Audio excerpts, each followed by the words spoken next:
ਗੁਰੂ ਦੀ ਪਿਆਰੀ ਸਾਧ ਸੰਗਤ ਜੀ, ਗੁਰੂ ਰਵਿਦਾਸ ਜੀ ਆਪਣੀ ਕੁਟੀਆ ਵਿੱਚ ਬੈਠ ਕੇ ਜੁੱਤੀਆਂ ਗੰਢਣ ਦਾ ਕੰਮ ਕਰਦੇ ਰਹਿੰਦੇ ਸਨ, ਪਰ ਆਪ ਦਾ ਚਿੱਤ ਪ੍ਰਭੂ ਦੇ ਚਰਨਾਂ ਨਾਲ ਜੁੜਿਆ ਰਹਿੰਦਾ ਸੀ।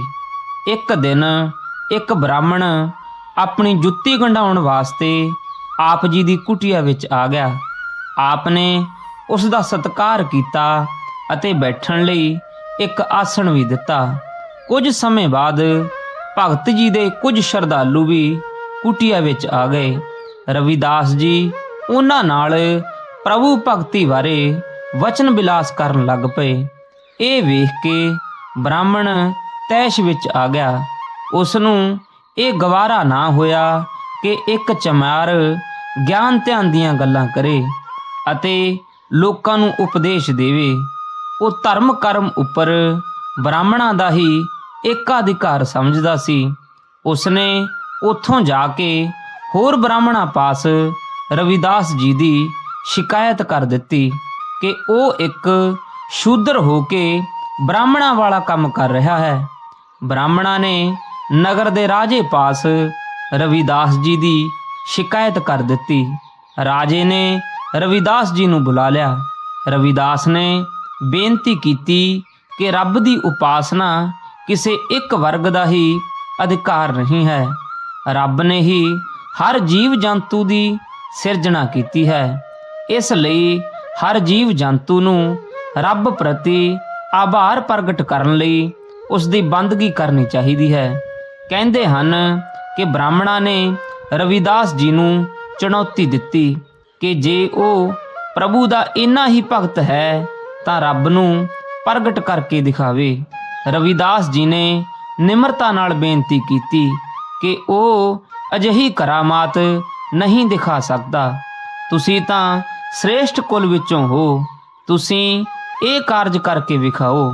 ਬ੍ਰਾਹਮਣਾਂ ਨੇ ਪੂਜਾ ਪਾਠ ਕਰਕੇ ਬਥੇਰਾ ਜ਼ੋਰ ਲਾਇਆ, ਪਰ ਉਹ ਕੋਈ ਕਰਾਮਾਤ ਨਾ ਕਰ ਸਕੇ।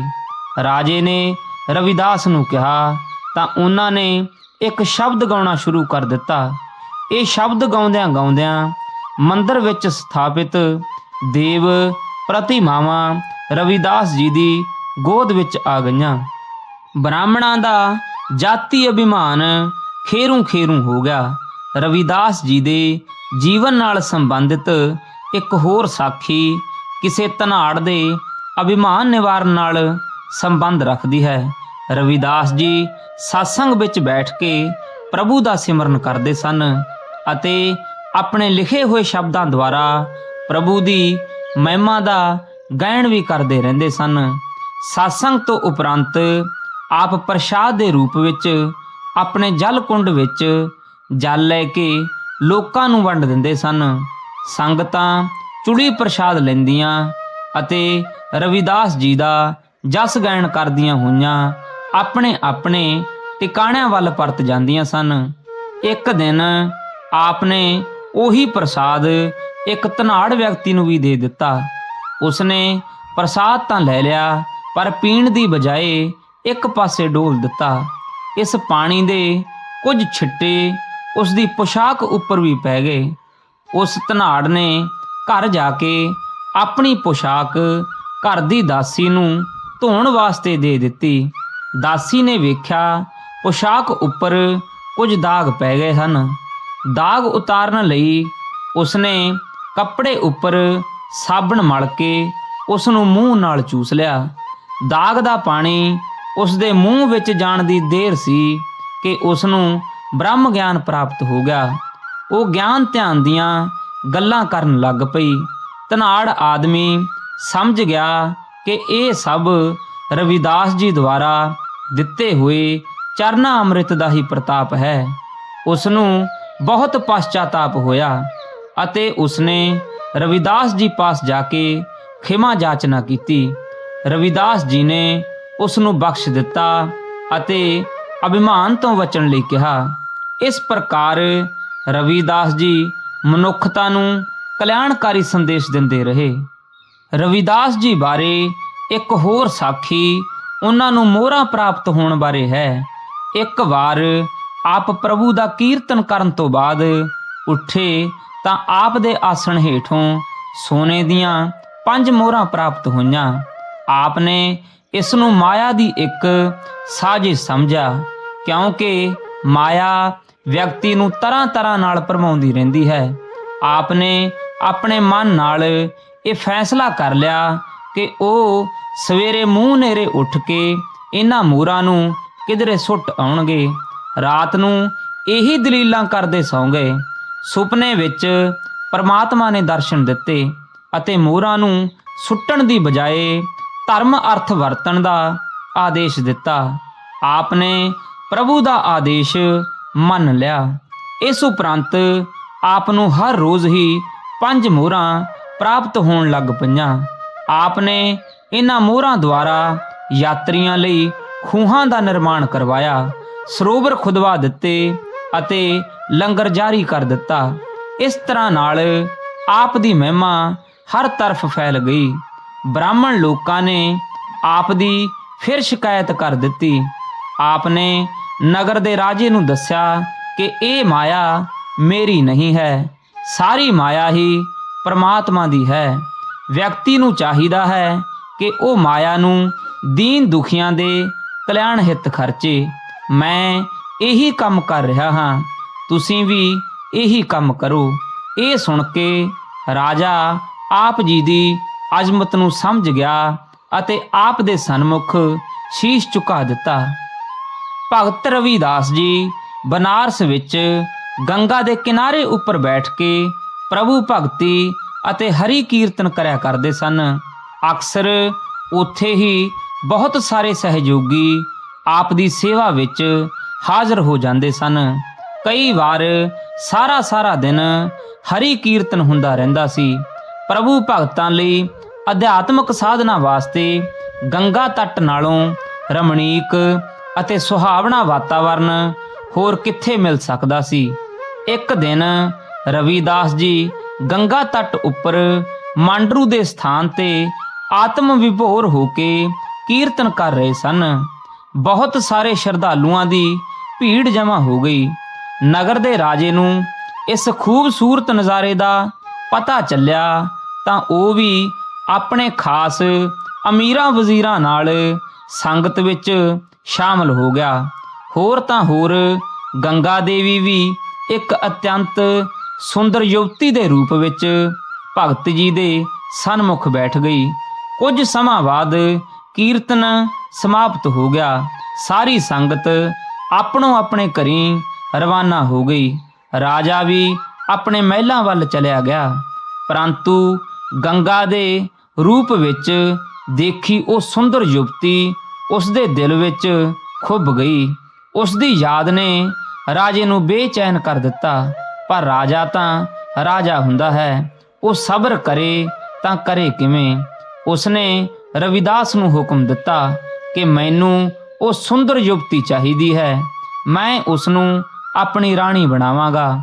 ਰਵਿਦਾਸ ਜੀ ਨੇ ਰਾਜੇ ਨੂੰ ਬਹੁਤ ਸਮਝਾਇਆ ਅਤੇ ਕਾਮ ਵਰਗੇ ਵਿਕਾਰ ਤੋਂ ਬਚਣ ਦਾ ਉਪਦੇਸ਼ ਦਿੱਤਾ, ਪਰ ਰਾਜੇ ਲੋਕ ਉਪਦੇਸ਼ ਕਦੋਂ ਸੁਣਦੇ ਹਨ।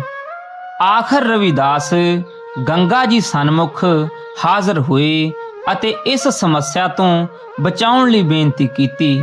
ਗੰਗਾ ਪ੍ਰਗਟ ਹੋਈ ਅਤੇ ਕਿਹਾ ਕਿ ਜੇ ਉਹ ਮੇਰੇ ਨਾਲ ਸ਼ਾਦੀ ਕਰਨਾ ਚਾਹੁੰਦਾ ਹੈ ਤਾਂ ਬਰਾਤ ਲੈ ਕੇ ਗੰਗਾ ਤੱਟ ਉੱਪਰ ਆ ਜਾਵੇ।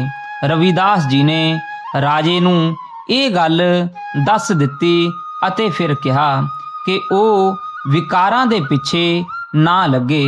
ਪਰ ਰਾਜਾ ਨਾ ਮੰਨਿਆ ਅਤੇ ਬਰਾਤ ਲੈ ਕੇ ਗੰਗਾ ਤੱਟ ਉੱਪਰ ਆ ਗਿਆ। ਮੰਗਲ ਗੀਤ ਸ਼ੁਰੂ ਹੋ ਗਏ। ਕੁਝ ਸਮੇਂ ਬਾਅਦ ਗੰਗਾ ਵਿੱਚੋਂ ਬਹੁਤ ਉੱਚੀਆਂ ਲਹਿਰਾਂ ਨਿਕਲਣ ਲੱਗੀਆਂ।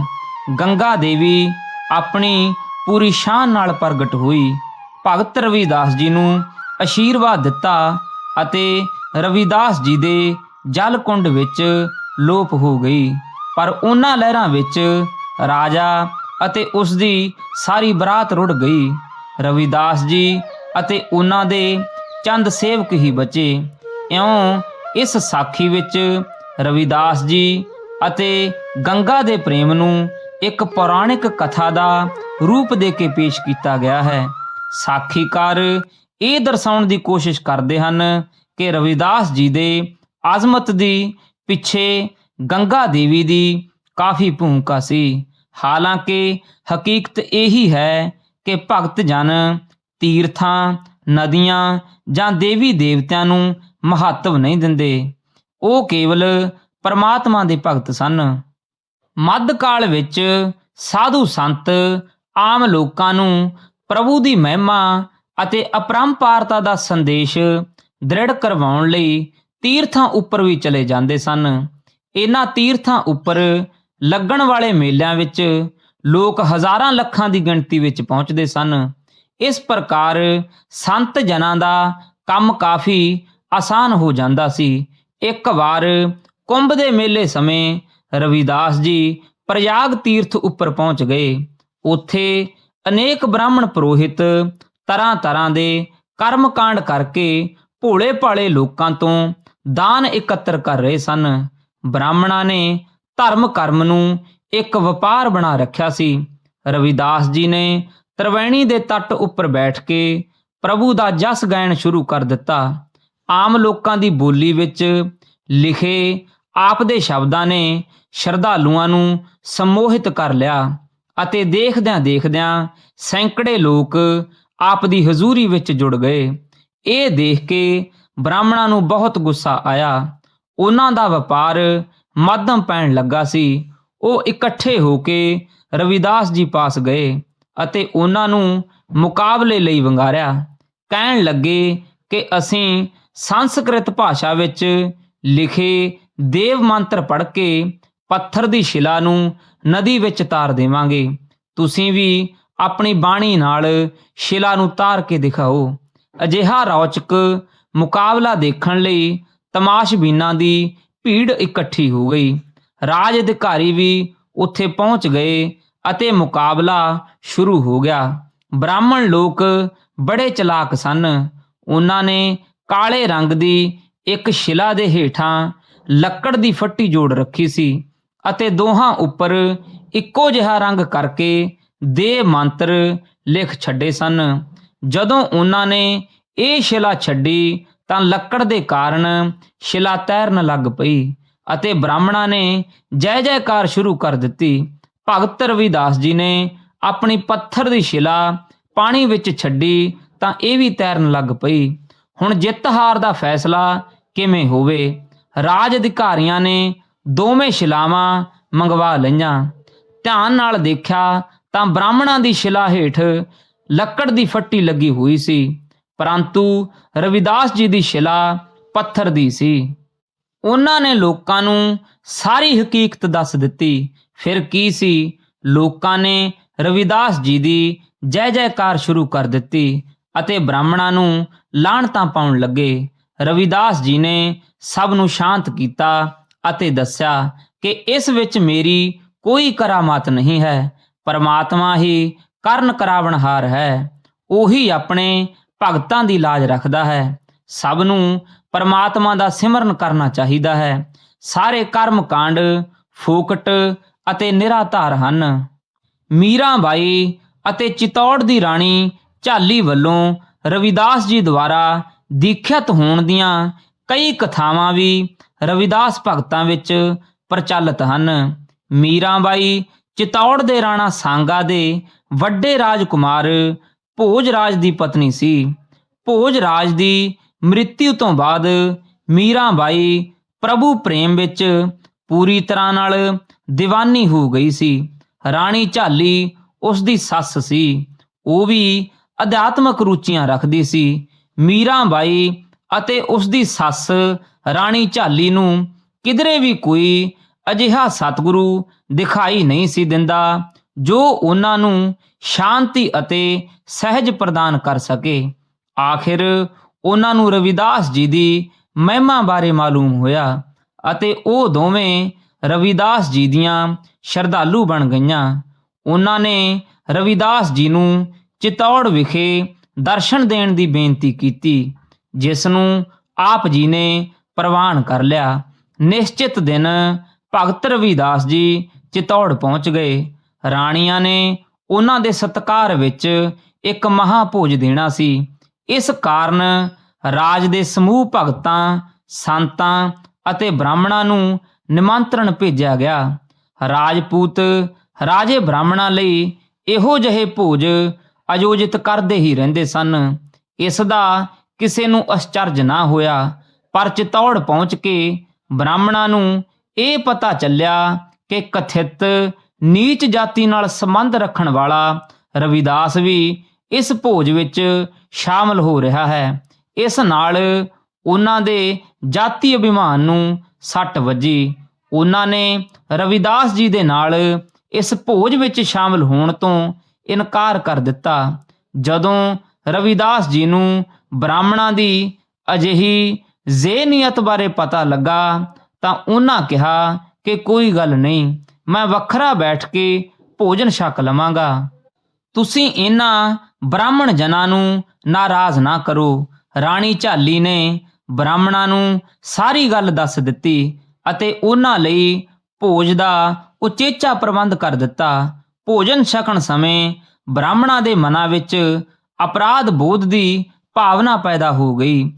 ਉਹ ਸੋਚਣ ਲੱਗੇ ਕਿ ਕਿੱਥੇ ਐਡਾ ਮਹਾਨ ਸੰਤ ਰਵਿਦਾਸ, ਜਿਸ ਦੀ ਮਹਿਮਾ ਸਾਰੇ ਭਾਰਤ ਵਿੱਚ ਹੋ ਰਹੀ ਹੈ, ਅਤੇ ਕਿੱਥੇ ਅਸੀਂ ਤੁੱਛ ਜੀਵ, ਸਾਨੂੰ ਕੌਣ ਜਾਣਦਾ ਹੈ। ਭੋਜਨ ਖਾਣ ਸਮੇਂ ਉਹਨਾਂ ਦੇ ਜ਼ਿਹਨ ਉੱਪਰ ਰਵਿਦਾਸ ਜੀ ਦਾ ਬਿੰਬ ਹੀ ਛਾਇਆ ਰਿਹਾ। ਬਾਅਦ ਵਿੱਚ ਸਾਰੇ ਬ੍ਰਾਹਮਣਾਂ ਨੇ ਇਹ ਗੱਲ ਇੱਕ ਦੂਜੇ ਨਾਲ ਸਾਂਝੀ ਕੀਤੀ। ਹਰ ਇੱਕ ਨੂੰ ਇਸੇ ਤਰ੍ਹਾਂ ਅਨੁਭਵ ਹੋਇਆ ਸੀ। ਉਹਨਾਂ ਨੇ ਰਵਿਦਾਸ ਜੀ ਪਾਸੋਂ ਆਪਣੇ ਅਨੁਚਿਤ ਵਿਵਹਾਰ ਅਤੇ ਮਿੱਥਿਆ ਜਾਤੀ ਅਭਿਮਾਨ ਦੀ ਖਿਮਾ ਮੰਗੀ ਅਤੇ ਉਹਨਾਂ ਨਾਲ ਬੈਠ ਕੇ ਦੁਬਾਰਾ ਭੋਜਨ ਛਕਿਆ। ਇਸ ਪ੍ਰਕਾਰ ਮਹਾਂਪੁਰਖ ਹਿਰਦਾ ਪਰਿਵਰਤਨ ਕਰ ਦਿੰਦੇ ਹਨ। ਆਪਣੀ ਨਿਮਰਤਾ ਅਤੇ ਮੁਹੱਬਤ ਨਾਲ ਉਹ ਪੱਥਰ ਚਿੱਤ ਲੋਕਾਂ ਨੂੰ ਵੀ ਮੋਮ ਕਰ ਦਿੰਦੇ ਹਨ। ਰਵਿਦਾਸ ਜੀ ਨੇ ਆਪਣਾ ਸਾਰਾ ਜੀਵਨ ਅਧਿਆਤਮਕ ਗਿਆਨ ਦੇ ਪ੍ਰਚਾਰ ਅਤੇ ਪ੍ਰਸਾਰ ਹਿੱਤ ਸਮਰਪਿਤ ਕਰੀ ਰੱਖਿਆ। ਬੇਸ਼ੱਕ ਆਪ ਰੁਜ਼ਗਾਰ ਦੀ ਪ੍ਰਾਪਤੀ ਲਈ ਜੁੱਤੀਆਂ ਗੰਢਣ ਅਤੇ ਮੁਰਦੇ ਜਾਨਵਰ ਢੋਣ ਦਾ ਵੀ ਕੰਮ ਕਰਦੇ ਰਹੇ, ਪਰ ਇਹੋ ਜਿਹੇ ਦੁਨਿਆਵੀ ਧੰਦੇ ਆਪ ਨੂੰ ਪ੍ਰਭੂ ਪ੍ਰਾਪਤੀ ਦੇ ਮਾਰਗ ਤੋਂ ਬੇਮੁਖ ਨਾ ਕਰ ਸਕੇ। ਆਪ ਦਾ ਚਿੱਤ ਪ੍ਰਭੂ ਦੇ ਚਰਨਾਂ ਨਾਲ ਜੁੜਿਆ ਰਹਿੰਦਾ ਸੀ ਅਤੇ ਇਸੇ ਕਾਰਨ ਆਪ ਹਰ ਕੰਮ ਉਸ ਦੀ ਰਜ਼ਾ ਸਮਝ ਕੇ ਕਰਦੇ ਸਨ। ਇਹੀ ਕਾਰਨ ਹੈ ਕਿ ਆਪ ਨੇ ਕਦੇ ਆਪਣੇ ਕੰਮ ਨੂੰ ਛੋਟਾ ਜਾਂ ਤੁੱਛ ਨਾ ਮੰਨਿਆ। ਮਾਤਾ ਪਿਤਾ ਨੇ ਆਪ ਦਾ ਵਿਆਹ ਮਾਈ ਲੋਣਾ ਨਾਲ ਕਰਕੇ ਸੋਚਿਆ ਸੀ ਕਿ ਸ਼ਾਇਦ ਹੁਣ ਰਵਿਦਾਸ ਦੁਨੀਆਦਾਰ ਬਣ ਜਾਵੇਗਾ, ਪਰੰਤੂ ਪ੍ਰਭੂ ਦੀ ਸੱਚੀ ਪ੍ਰੀਤ ਨੇ ਆਪ ਨੂੰ ਦੁਨਿਆਵੀ ਕੰਮਾਂ ਵਿੱਚ ਉਲਝਣ ਤੋਂ ਬਚਾਈ ਰੱਖਿਆ। ਆਪ ਸਦਾ ਰਾਮ ਨਾਮ ਵਿੱਚ ਲੀਨ ਰਹਿੰਦੇ ਸਨ।